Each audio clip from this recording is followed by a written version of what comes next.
Uber and Lyft drivers, what's your most story? Story 1. I was in Santa Ana, California, looking for a passenger I was supposed to pick up. He lived in a large cul-de-sac with a small park in the center. It was late in the evening when I arrived, and I couldn't find his house after circling the cul-de-sac once. I decided to take a second lap, and as I made it a quarter of the way through, two men emerged from the park.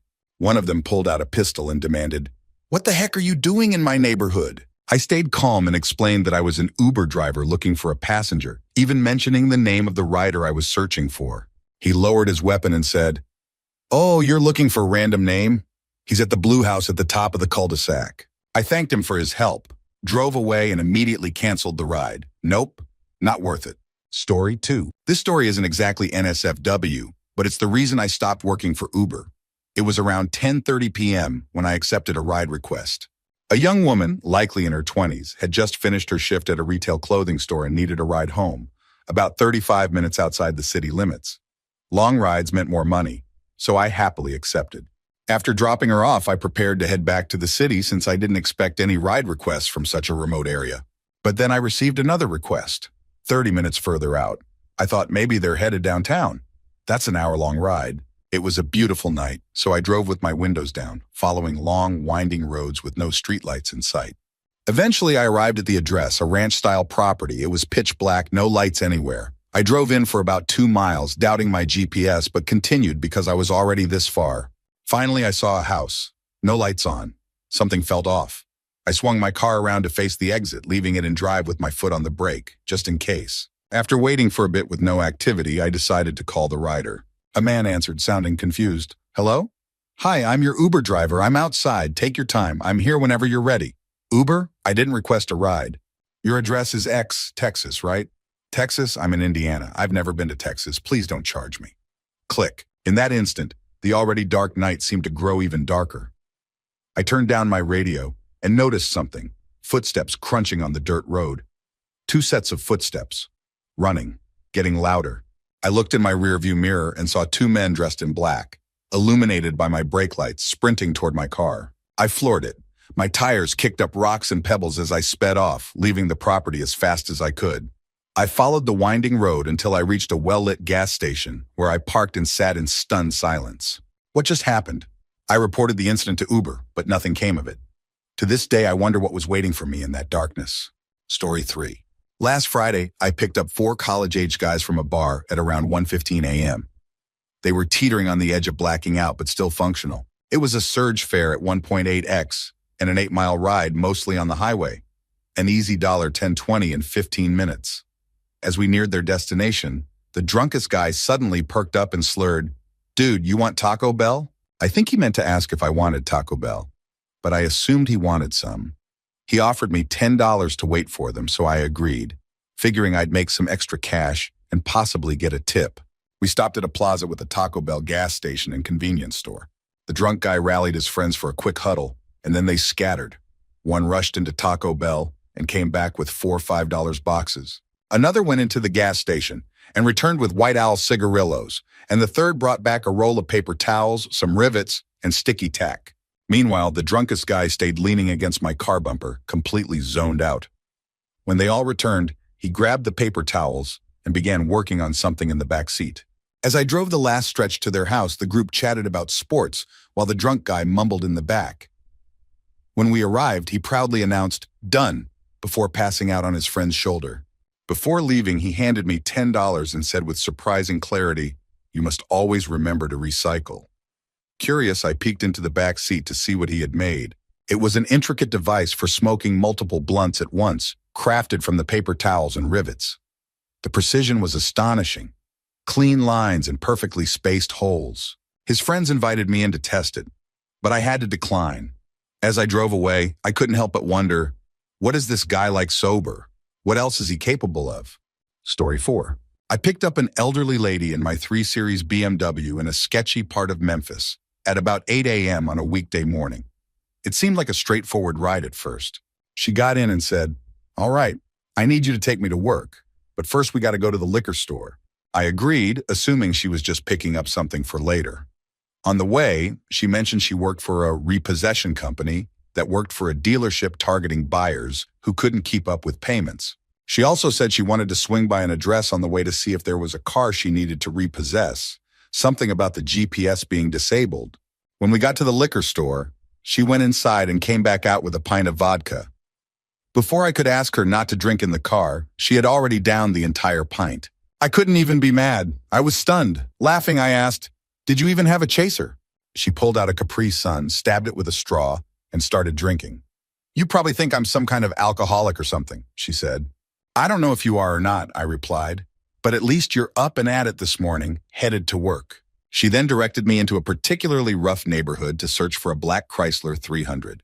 I told her I was just a driver and wouldn't get out of the car. She agreed, saying she'd just call a tow truck if she spotted the car. As we cruised through the area, she was getting more drunk and increasingly unsure of what a Chrysler 300 actually looked like, asking if every black sedan was the car. The entire time, people on the streets were staring at us. We looked completely out of place, like we were up to something shady. Finally, after a dead-end turn near a gated apartment complex that felt straight out of training day, she said, "All right, I feel ready to deal with these people. Let's head to the dealership." When we got there, she asked me to park a little way off, pulled out another pint of vodka, drank half of it, punched a straw into another Capri Sun, and said, "Time to go to work. Have a nice day." I sat there, completely dumbfounded. This lady, who was probably 65 or 70, or just looked old from all the drinking, was one of the most hardcore people I've ever met. At least it was a good fare. With all the driving around, I made a decent amount for that hour-long adventure. Story 5. This happened over 20 years ago when I drove for a sedan service. I once picked up one of the Temptations and took him to get drugs and a hooker. He came out of a luxury resort and gave me an address that turned out to be an abandoned convenience store. When we got there, he told me he was looking for some company. I knew what he meant, so I took him to a part of town where he could find what he was looking for. Along the way, he mentioned he also needed some medicine. We stopped in a rough area where he got something to smoke. It could have been anything, and I didn't ask. While waiting, I was repeatedly told, "F you, cop," by random people on the street. Eventually, we found a young lady he seemed happy with. They got in the car, kissed, and groped each other on the way back to the resort. He gave me a decent tip, and that was that. Story 6. Around 1 a.m. on a Saturday, my friend, an Uber driver, got a ping with a 200% surge near the bars. He picked up a well-dressed, sober man who asked to be taken to a casino in Oklahoma, a 70-mile trip from Dallas. My friend warned him about the surge and the cost, but the man didn't mind. He said he was happy my friend was getting paid. The trip went smoothly, and when they arrived, my friend made $300. However, the man realized he didn't have a ride home and proposed a deal. "If I give you $250 now, will you wait for me? When I'm done, I'll give you another $250 for waiting and $500 for the return trip." My friend agreed and took a nap in the car while waiting. A few hours later, the man returned, handed over the cash, and they began the trip back. During the ride, the man said, "You've been great and seem like a stand-up guy. I'll throw in another $500 if you let me." "Well, you know." Shocked, my friend laughed it off. But the man was serious. When asked what happened next, my friend just chuckles and says, "Well, rent was due. If the worst way to make $500 is pretending it's a chick, then so be it." Story 7. My dad is an Uber driver, and he says girls my age, I'm in my early 20s, often drunkenly try to convince him to join them at bars or even go home with them. One time he picked up 3 girls who were singing Taylor Swift songs at the top of their lungs. They insisted he record them singing and even got him to sing some lyrics. Later he showed me the video, and it was hysterical. After the impromptu karaoke session, they invited him to join them at the next bar. Of course, he had to decline since he was still working. Another time, a different Uber driver told me about a drunk girl who tried to get him to hook up with her at her house. He declined because he's married. When she got out of the car, she flipped him off and then lifted her miniskirt to flash him as she walked away. Apparently, Uber drivers have some wild stories about interactions with passengers. Story 8. I got a ping around 4:30 a.m. When I arrived at the pickup address, a girl who looked eerily like the actress who played Ginny Weasley was standing in the middle of the street waving. She was my passenger and very, very drunk. She was also holding an enormous glass of red wine. She asked if she could bring the wine into the car, and I told her no since it's illegal. Without hesitation, she said, "Okay, I'll chug it then." And she did. She got into the car, and I drove her about 6 blocks to a friend's house. Her friend came out and handed her a grocery bag full of random items. After that, she told me to drive her home, then immediately changed her mind and said, "Ugh, I don't want to go home. Just drive around until I figure out where I want to go." I reminded her multiple times that this would cost her money, but she didn't care. She said, "Money doesn't matter right now." For the next hour, I drove in circles while she drunkenly called everyone in her phone. Unsurprisingly, no one answered.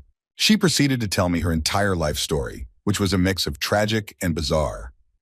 Highlights included, she was on day 8 of the longest bender of her life, which involved alcohol, pot, and coke. She had recently been fired from a marijuana dispensary and was suing them for wrongful termination. Her dad committed suicide when she was 4, and she'd lost 3 friends in recent years. Her mom was so rich but refused to give her a second house. She'd been pregnant twice, had contracted several STIs, and was certain she'd never marry because all dudes suck. She aspired to work in forensics and start her own business someday. By 5:45 a.m., she remembered a bar that opened at 7 a.m. She asked if I could keep driving until it opened. I agreed since I was getting paid the whole time. Finally, at 7 a.m., I dropped her off at the bar. She thanked me profusely, called me boo, and told me to have a good life. As a parting gift, she tipped me with an entire container of marijuana edibles. Story 9. I work for a service similar to Uber, and part of the job often involves playing therapist for drunk customers. They tend to open up and share deeply personal, often heartbreaking stories. One customer told me about her ex-husband, who had been hospitalized multiple times due to alcoholism.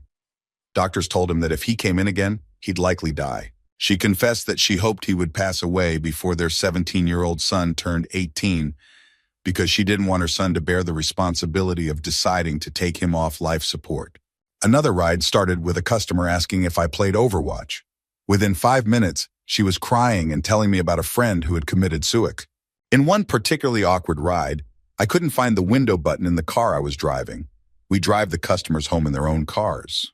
The customer reached over to help, but very clearly brushed her hand across my groin. She then refused to sign her check unless she could write her number on my arm and slapped my behind as I walked away. Another customer asked me for change while his other hand was busy, holding his equipment as he urinated in his front yard. One woman's car was absolutely covered in cigarette ash and butts. During the ride, she told me about how her daughter had recently been hooked on meth by her boyfriend and shared her deep hatred for black men because her father had abandoned her as a child when he went to prison.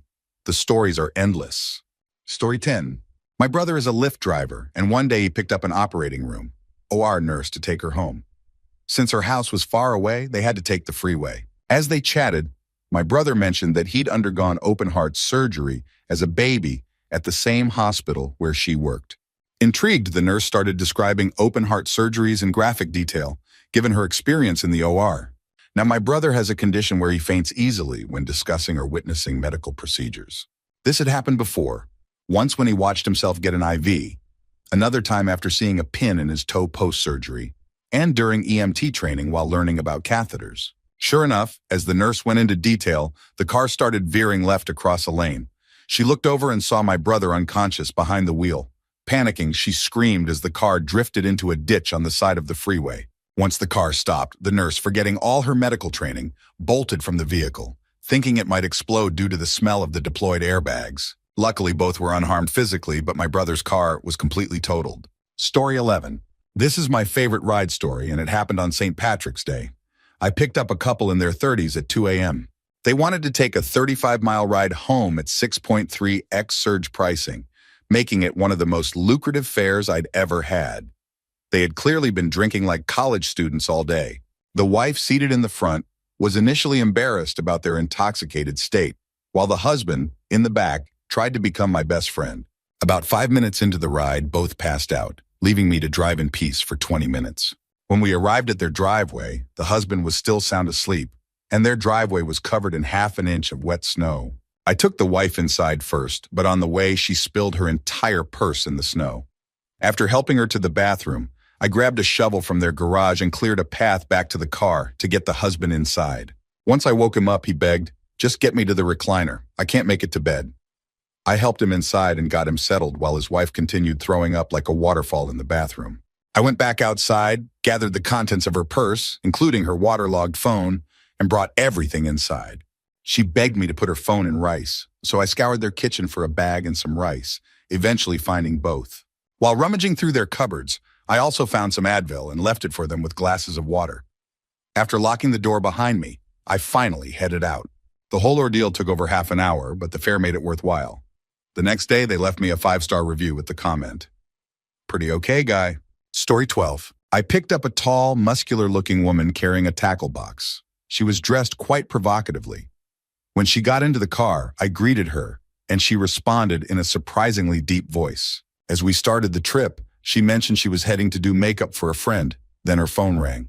At first, the call seemed normal, and I wasn't paying much attention until I heard, "Girl, what are you worried about? You have a great-looking clit." That got my attention. She continued, "No, Derek is super sweet. It'll be fun, I promise. No, girl, he's just gonna come through the doors. Yes, I'll be outside as one of the topless guards. Anyway, he'll pan through the doors, focus on you on the bed. Just start playing with yourself. Nothing you haven't done before." There was a pause before she added, "Yes, after a few minutes of that, you call for the guards, and I come in. And we have asterisk, asterisk, asterisk. Yes, I brought the strap on. It's in the makeup box." And that's how I ended up driving someone planning out their adult film during an Uber ride. Story 13. This is probably the funniest ride I've had. I picked up a group of 3 guys and 1 girl from a well-known gay bar club. As they approached my car, 2 of them got into the back seat first, leaving the girl and another guy to decide where they wanted to sit. After a quick back and forth, the girl told the guy to behave and took her place in the back seat. We started driving, and I noticed the guy up front was covered in glitter. One of his friends, who they referred to as a bear, a bigger guy with a beard, commented on how I was cuter than the first Uber driver they had ordered. The girl in the back seat chimed in, agreeing with him. This seemed to remind the guy of someone he left at the club, and he began talking about the most perfect Canadian penis he had ever seen. His friends encouraged him to call the guy, but he refused, saying it would never happen. They started arguing, yelling back and forth, with the guy in the front seat lamenting about how he missed this perfect Canadian. Interestingly, the penis's nationality switched from Canadian to Australian a few times during the ride. I don't think I've ever encountered a thirstier gay man in my life. Story 14. I have a few NSFW stories from my time as an Uber Lyft driver. The first happened last summer in Grand Rapids. I picked up 2 middle-aged women, likely in their late 30s or early 40s, who were clearly intoxicated. Their destination was 40 minutes outside the city, and since it was on surge pricing, I was thrilled. The ride started off normal, with the usual driver-rider small talk. Then the women began chatting amongst themselves about their kids' soccer games, an upcoming cookout, and how much fun they'd had that night. Suddenly, the car got quiet. Moments later, I heard one whisper to the other, "I love you so much," followed by the unmistakable sounds of a makeout session. Trying to act like nothing was happening, I focused on driving, but the situation escalated. At a stoplight, I heard a seatbelt unbuckle. Glancing in the rearview mirror, I saw one of the women fully on top of the other. I suggested she put her seatbelt back on, but she was far too busy to listen. They continued their passionate escapade all the way to the first house. When we arrived, they didn't stop. I politely told them we had reached the destination, but they ignored me. Turning the interior lights on was a mistake. One woman's underwear was on the floor, and the other's hands were exactly where you'd expect. Shocked, she exclaimed, "Oh my God, we got home so quick!" before putting her underwear back on and stumbling out of the car. I then drove the second woman to her house. She passed out immediately, and I had to shake her awake upon arrival.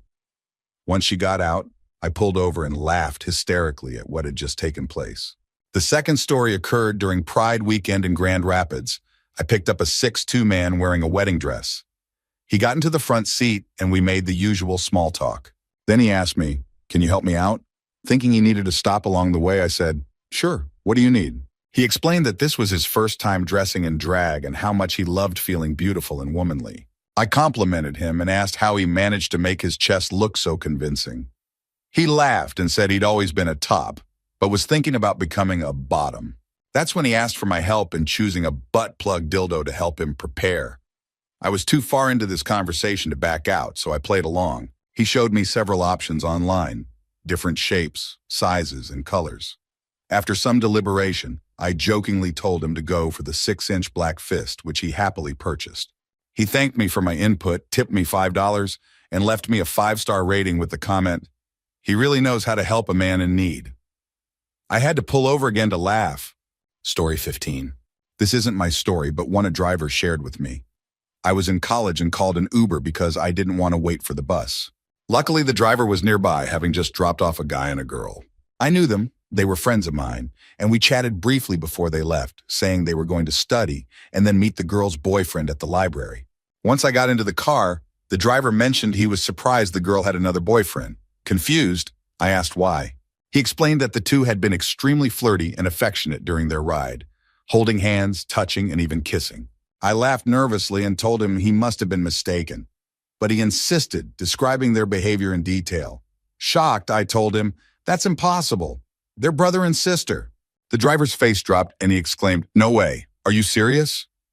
He looked almost as shocked as I felt. For a while, I convinced myself he was mistaken or joking.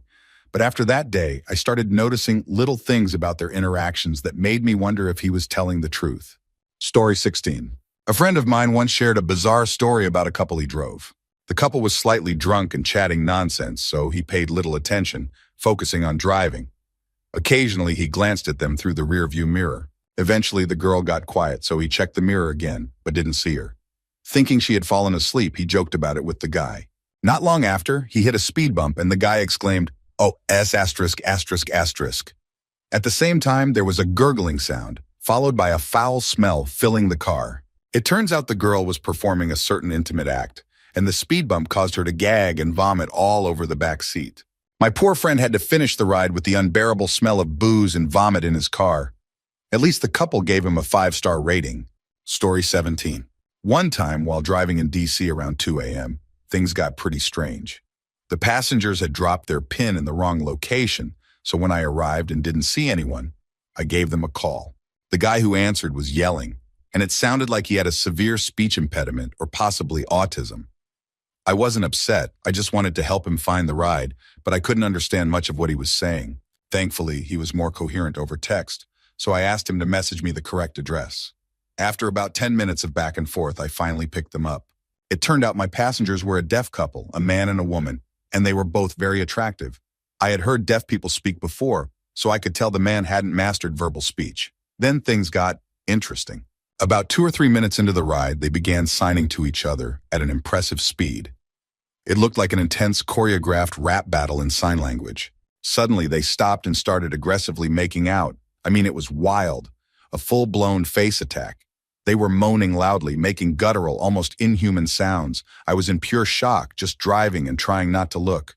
But it got weirder. They kept glancing at me or gesturing in my direction. Not knowing how to respond, I turned up the music.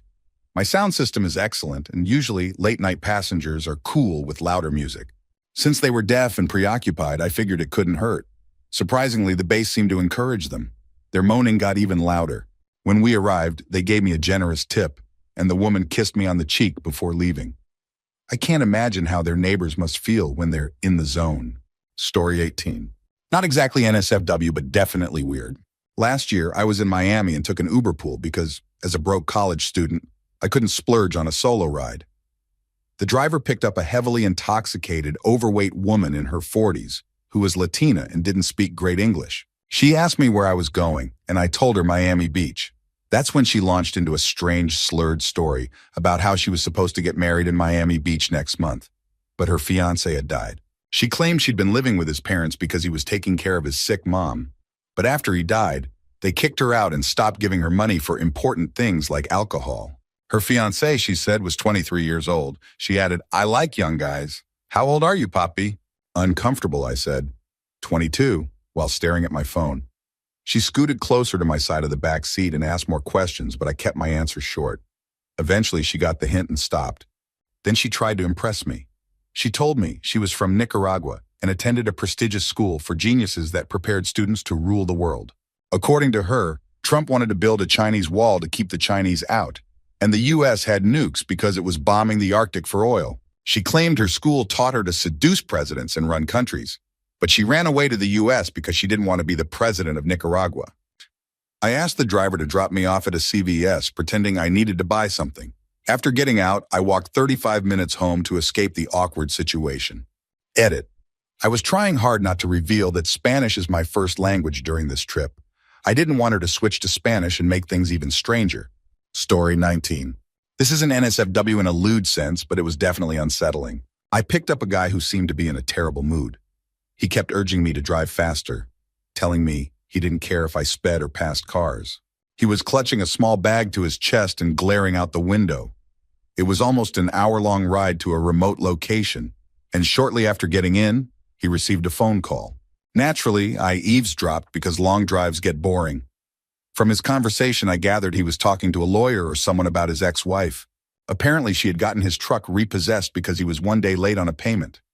The truck had his money, PTSD meds, and other belongings. When he hung up, he started ranting to me about how angry he was. He said he wanted to shoot up the repo place and even talked about killing his ex-wife and her lawyer. I tried to keep him calm, saying things like, "That'll only make your situation worse." He countered, "It doesn't matter. I'm off my meds, so I'm insane." I was extremely nervous at this point, convinced there was a weapon in the bag he was clutching. I did my best to empathize with him and keep the conversation light. When we arrived at the repo yard, I offered to go in with him to retrieve his truck. Thankfully, the staff had taken his cash but left his meds. He was holding back tears as we left. I'll never forget how surreal that experience was. Story 20. About a year ago, I picked up a university student. She was pale with freckles, blue eyes, dirty blonde hair, and a single dreadlock. She had a down-to-earth vibe, and we got to talking about our goals and interests. When I mentioned making music, she asked to hear one of my songs. I played my most popular track, and she spent most of it complimenting my work. Considering how gorgeous she was, I was beyond flattered. Then she asked, "Have you ever gotten head while listening to your own music?" I said no and explained I'd been single for a while. Her response floored me. "Well, there's a first time for everything, right?" Long story short, I finished before we even reached her destination. Let's just say she didn't quit halfway. She gave me her number, but nothing ever came of it. I later noticed she still listens to my music on SoundCloud. Story 21. This happened to my cousin a few weeks ago. She was getting an Uber ride home from a friend's house late at night and made the mistake of sitting in the front seat. The driver, a middle-aged man, kept giving her creepy compliments, saying how lucky her boyfriend must be. At one point, he tried touching her leg and hair. It was super uncomfortable. When she got home, she reported him to Uber, and they apologized, offering her a free ride. But a few days later, someone came to their house, knocking repeatedly and saying, "I'm looking for my friend." My aunt yelled from an upstairs window for the person to leave, or she'd call the police. They left after she threatened them. But later that evening, while recounting the incident to my cousin, they pieced together that the man was her creepy Uber driver. My cousin found his picture in the app, and my aunt confirmed it was the same man. They reported him again to Uber and are now considering a restraining order. Story 22. I was driving for Uber and picked up a woman, a pretty attractive Latina, curvy in all the right ways. The ride was going to be a little over an hour, so I started some small talk to break the ice. As an experienced driver, I'd gotten good at gauging how much passengers like to talk and tailoring conversations to match the length of the trip. Since this was a longer ride, we ended up discussing our significant others. About 30 minutes into the drive, we were pretty comfortable chatting with each other. When her phone rang, she told me it was her boyfriend and excused herself to take the call. In an attempt to be friendly, I loudly greeted him over the phone, saying, "Hi." Big mistake. Her boyfriend immediately asked, "Who the F **** was that?" What followed was an explosive argument. She was yelling back, "Why don't you trust me? You're the one who cheated," followed by some unintelligible shouting from him. She continued, "I'm taking an expensive Uber just to see you and take care of your unemployed ***. This heated exchange went on for about 5 minutes until she angrily hung up the phone. Afterwards, she looked at me through the rearview mirror and deadpanned, "You want to pull over and F **** me?" I was shocked, to say the least. We'd just been talking about how happy we were in our relationships. Since I was, and still am, in a committed relationship with my now fiancé, I politely declined. She didn't seem upset and simply shrugged it off. Before leaving the car, she accidentally left her purse in the back seat.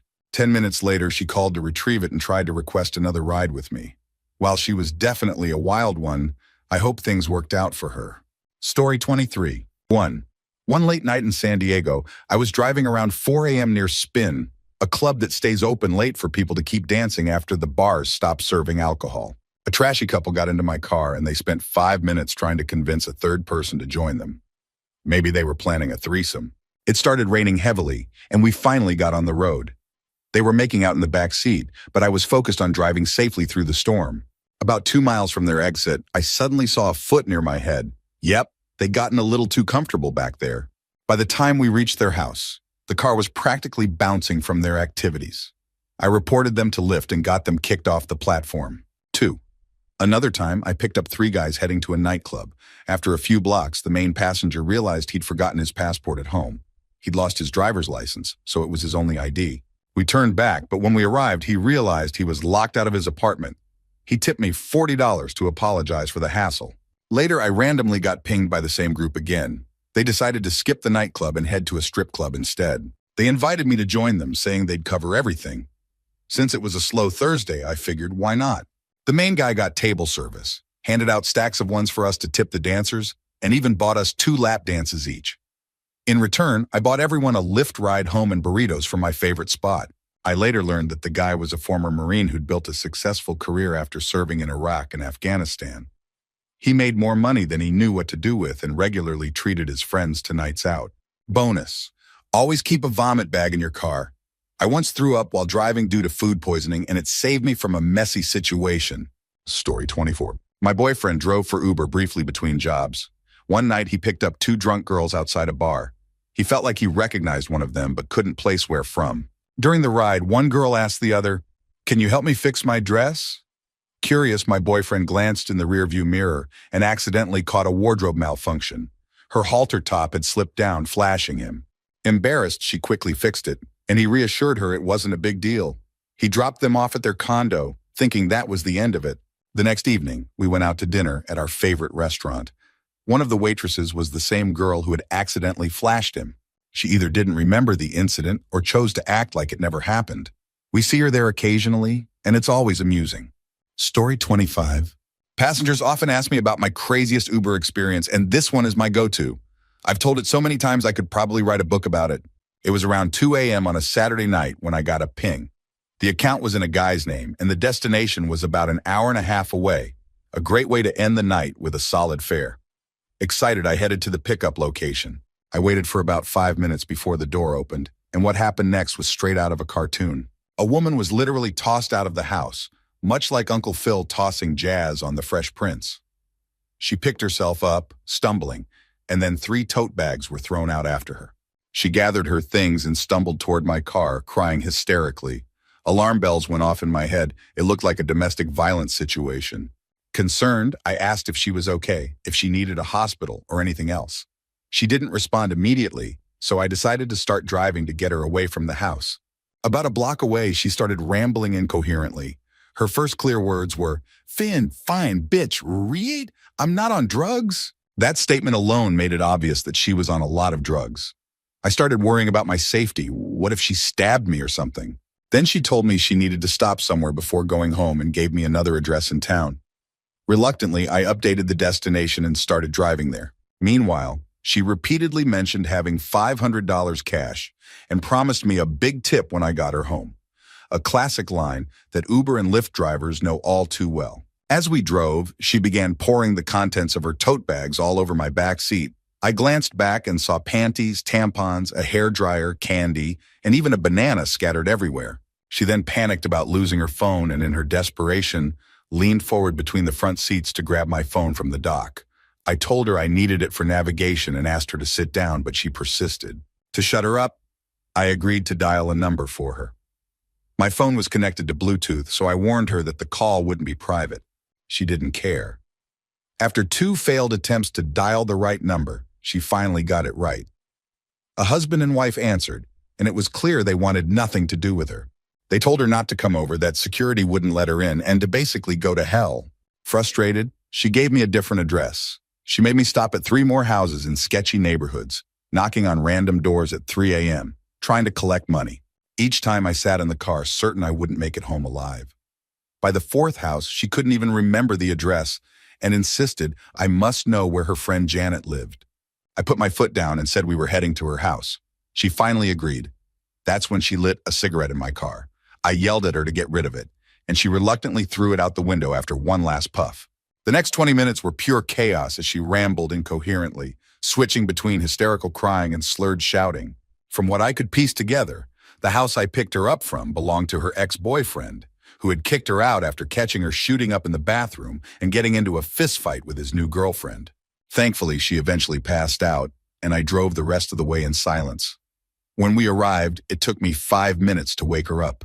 She gathered her things in the messiest way possible, dumping panties, a banana, and random items into the street instead of putting them back into the bags.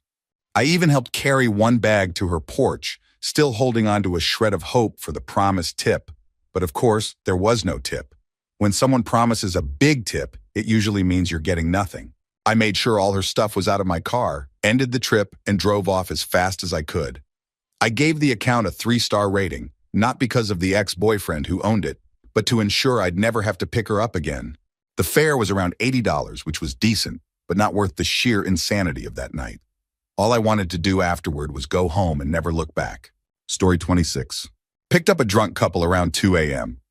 The guy was already live streaming on Facebook for some reason. The trip was supposed to be about 25 minutes, so they asked for some music. I put on a local pop station and the girl started dancing in the back seat while the guy kept live streaming. I just tuned them out, figuring it was a typical late-night ride. A few minutes later, it got quiet, so I glanced in the rearview mirror, and what do I see? The girl was topless, performing oral S on the guy, all while still on Facebook Live. I decided to just ignore it and kept driving. When we arrived at their destination, the girl was still topless as they got out of the car.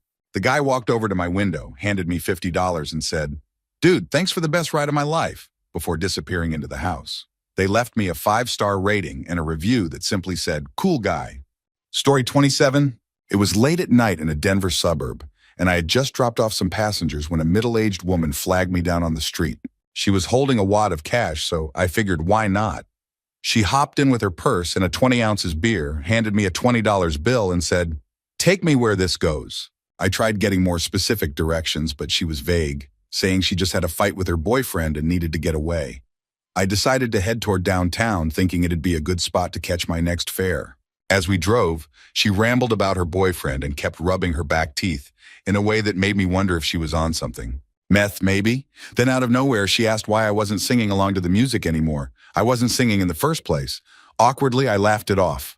When we reached downtown, she told me to take a couple of left turns. Eventually, we stopped at a red light in front of a Salvation Army shelter. With my windows down, she yelled out, "Hey, any of you know where my crack dealer lives?" "What the hell?" I thought. One of the people responded, "Which one?" She couldn't remember the guy's name, so she described him as big and black. Then in a quieter voice, she added to me, "I ain't afraid of no end, mind you." I didn't know what to say. Luckily, the light turned green and I drove off before things escalated. She asked me to pull over because she needed to pee. I reluctantly agreed, and she insisted I hold her hand while she did her business on the curb.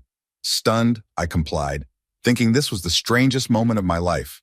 When she finished, instead of pulling her pants up properly, she turned to me, flashed her private parts, and asked, "Like what you see?" I nervously laughed, which didn't go over well. She then offered to perform oral S on me, which I quickly declined.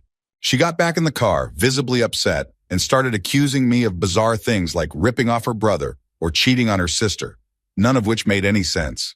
She demanded her $20 back, but I refused. After all this, I earned that money. Finally, at a red light, she spotted another car and decided to try her luck with them. She grabbed her purse, got out, and tried to wave down the other driver. I didn't wait to see if they let her in. As soon as she stepped out, I peeled out through the red light and got as far away as possible. At least I kept the $20. Story 28. About a year and a half ago, I decided to drive for Uber as an excuse to test out my new car and make some extra money. Living in Central Florida, about an hour outside Orlando, I usually drove on Mondays during the day. The rides were spaced out, and often I was driving farther to pick up passengers than the distance they were traveling. Still, it was a decent experience, until one particular day. Toward the end of my driving shift, I got a ping from a guy in an industrial area. The pickup location was at a storage facility, with units more like hangars than garages. His unit was at the far end of the property, nearly out of sight from the main road. I pulled up, waited a bit, and was about to text him when he burst through the door and shouted, "I'll be right there." Moments later, he came back out, sweaty, with a cast on his left leg and a fresh cut on his forehead.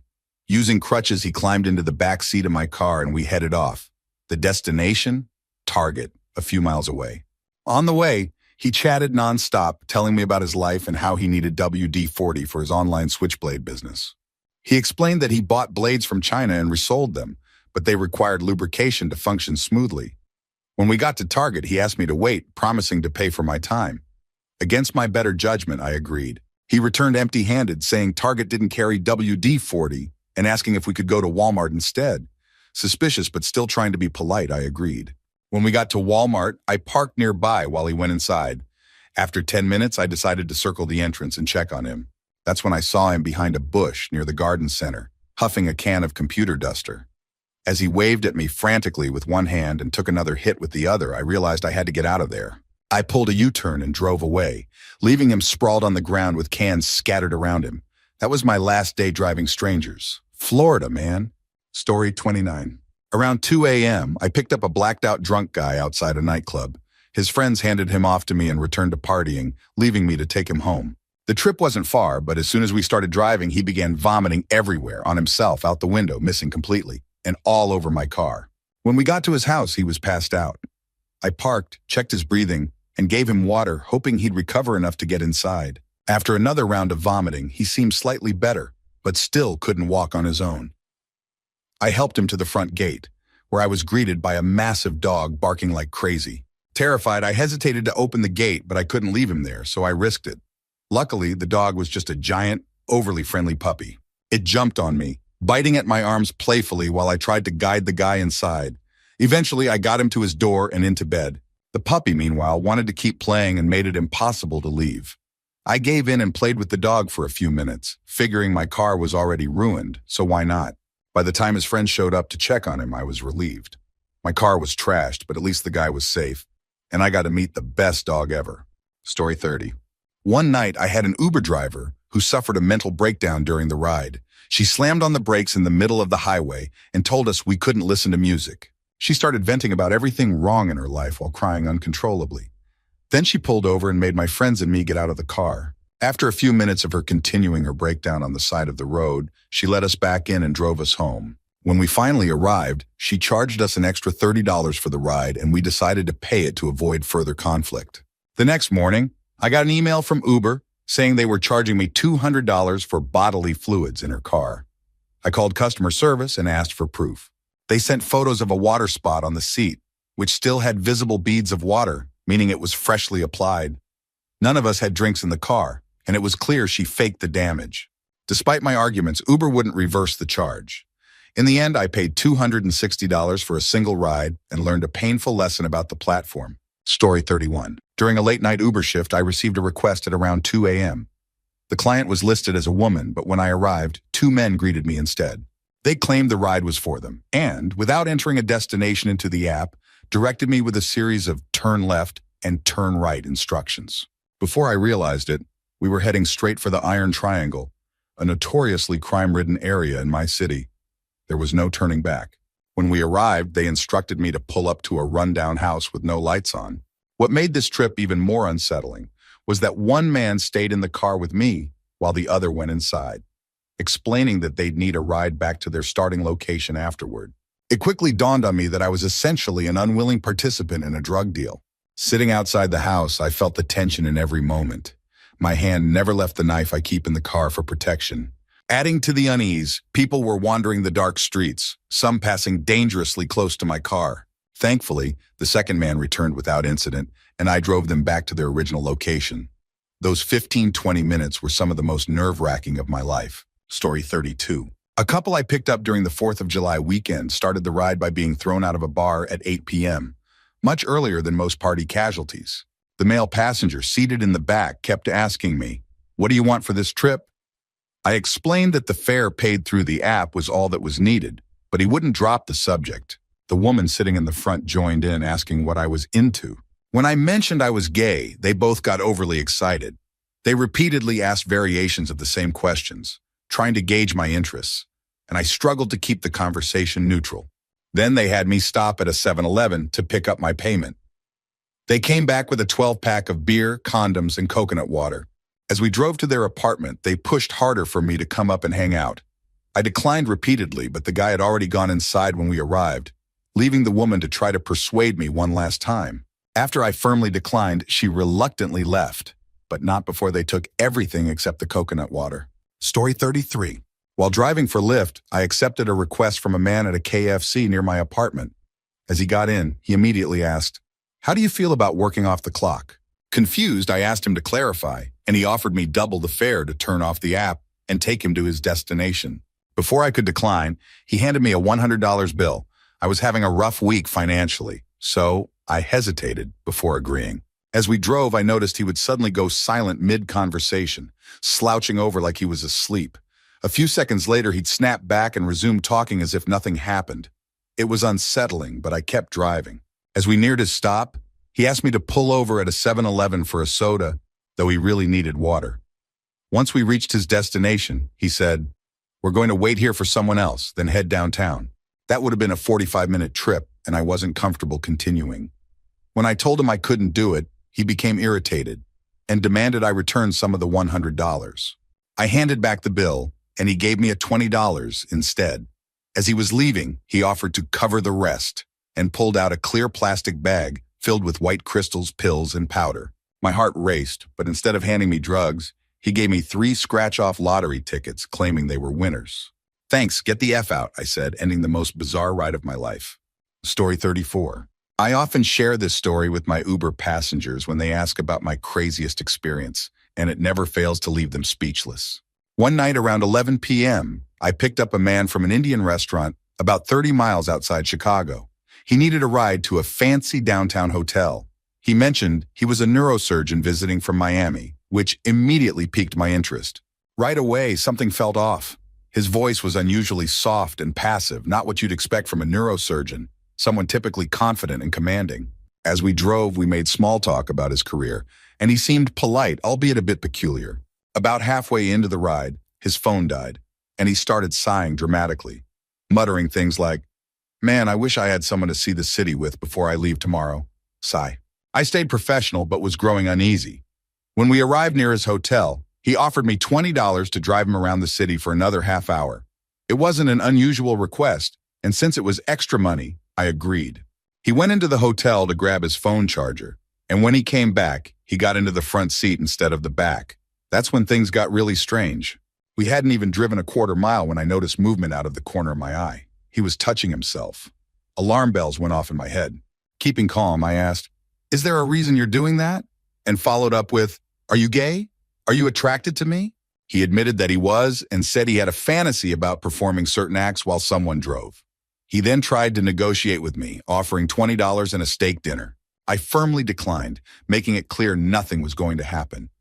Despite his persistence, I managed to talk him down, telling him we'd head back to his hotel and forget this ever happened. As I dropped him off, he had the audacity to say, "I like being in good, strong hands." In hindsight, I should have called the police, but I was just relieved to get him out of my car. Story 35. I didn't drive for Uber long, but this experience made a lasting impression. One night, I picked up 2 couples, young, wealthy professionals, on their way to a bar. The 2 women were chatting in the back, and one of them started talking about a mutual acquaintance. She said, "She thinks just because both of our moms died of cancer the same month, I'm going to be friends with her. She's so lame." Her cruel tone made me want to stop the car and kick her out. Another memorable ride was a St. Patrick's Day pickup. A seemingly happy couple got into my car, showering each other with compliments and talking about how they wanted to spend the rest of their lives together. 10 minutes into the ride, the mood shifted when the man made a snide remark about another guy. Turns out the other man was the woman's husband. This sparked a heated argument, with the man saying things like, "If you loved your husband, would you have invited me down here to spend the weekend? And you told me I'm a far better lover than him." By the time we reached her upscale house, they were in full-blown conflict. As they entered the garage, things escalated. They went from arguing to engaging in explicit acts on top of a BMW. She noticed my car and briefly stopped, but instead of being embarrassed, she waved and winked. The man then came over to my car and said, "I don't need that ride to the airport after all." As I left, I couldn't help but think about how messed up some people's lives can be. Story 36. Driving before my day job often brings unique experiences, but this one was unforgettable. I picked up a woman who was only going a mile, so we chatted about her job. She mentioned she worked for a company that promoted a non-religious abstinence program. The conversation was ordinary until I started smelling something foul. A rancid odor filled the car, so strong it made my eyes sting. Then I heard a wet fart. It became clear she had soiled herself during the ride. She showed no reaction, as if nothing had happened, while I tried not to gag. I dropped her off, but the smell lingered. I had to pull over, roll the windows down, and air out the car for the rest of the morning. Thankfully, there were no stains, which meant I couldn't file for compensation with Lyft. The ride lasted just 7 minutes. 7 minutes too long. To make matters worse, she had booked a shared Lyft line ride. She wasn't just willing to subject me to her mishap, she was also willing to risk inflicting it on another passenger. Story 37. Once, I got into a taxi and the driver apologized before I even shut the door. He had recently undergone surgery and was apparently having some severe gas issues. For the next 20 minutes, I was stuck in the car with this guy, enduring the most noxious, unbearable odors every minute or so. We had every window wide open, but it didn't help at all. By the end of the ride, I was genuinely gagging. The smell was so bad it felt like it was seeping into my clothes. The driver apologized again and knocked a couple of quid off the fare, which I appreciated. But honestly, I don't know why he thought it was okay to work in that state. I figured he must have really needed the money. Looking back, I wish I'd asked him to stop and send another cab, but I was too polite at the time. If it ever happens again, you can bet I'm not sticking around. Story 38. This happened when I was driving in San Diego. I picked up two middle-aged passengers around 30 minutes from their destination. They were already pretty drunk, and the man was reminiscing about how much he liked the woman in high school. At first, it wasn't so bad. They were flirting, and then the kissing started. Soon they were making out so loudly that I could hear the wet smacking sounds of their lips. I'm praying that's all it was. Things escalated when the guy started moving on top of her in the back seat. He even grabbed my seat for leverage, which was uncomfortable but manageable, until he decided to use my shoulder instead. At one point, he even put his hand on my face to adjust himself. I drove as fast as I could, about 90 miles, to get them home before things got any more intense. Luckily, they didn't go further than making out. When we arrived, the man gave me a $20 tip and thanked me for the best ride of his life. Worth it? Maybe. But I'm never letting anyone grab my shoulder again. Story 39. One time, I picked up a guy who needed a ride to the airport. It seemed like a straightforward trip, about 45 minutes away, but he wanted to stop by a dispensary first. At the shop, he picked up a quarter of weed, some joint papers, a 100 milligrams edible drink, and a pack of 100 milligrams gummies. I thought he might pack the edibles and drink for later, but nope. On the ride, he started rolling a joint and smoked one, then lit another, even though I declined when he offered to share. After finishing the joints, he chugged the entire drink and ate half the gummies. Either this guy was a pro, or he had no idea what 150 milligrams of THC would do to him. By the time we were halfway to the airport, he was paranoid about missing his flight and kept urging me to speed. I hit 90 miles per hour on the highway to calm him down, finally getting him there just 2 minutes before his planned arrival time. He tipped me the rest of the gummies and weed before heading inside. I still wonder how he handled security and boarding after that much THC. Safe travels, I guess. Story 40. On my fourth day driving for Uber, I picked up two middle-aged women around 2 a.m. They were fed up with the young people in the bar district and wanted to go to the stockyards, where the older crowd hung out. During the drive, one of the women started complaining about feeling sick. I asked if she needed me to pull over, but she refused, saying, "No, I worked for Uber. They'll pay you if I puke." I reminded her that I'd rather avoid cleaning up a mess in my car, but she got hostile and insisted she was fine. Thankfully, we made it to their destination without incident. However, the bizarre part was just beginning. As I was leaving, I got another request under the same account name. This time, it was a younger, very attractive woman who got into my car. She was flirty and chatty, but halfway through the trip, she asked me to stop and let her out in the middle of nowhere, just trees and darkness for miles. She insisted she'd be fine, but before she left, she leaned in, kissed me on the neck, and gave me a full-on lip kiss before walking into the night. I still don't know what her deal was or why she wanted to be dropped off there, but it's one of the most confusing rides I've ever had. Story 41. One of my craziest days as an Uber driver involved two unforgettable passengers. The first was a middle-aged woman who was dropped into my car by her friends because she was too intoxicated to get home on her own. During the ride, she panicked, admitting she was on acid for the first time and was terrified.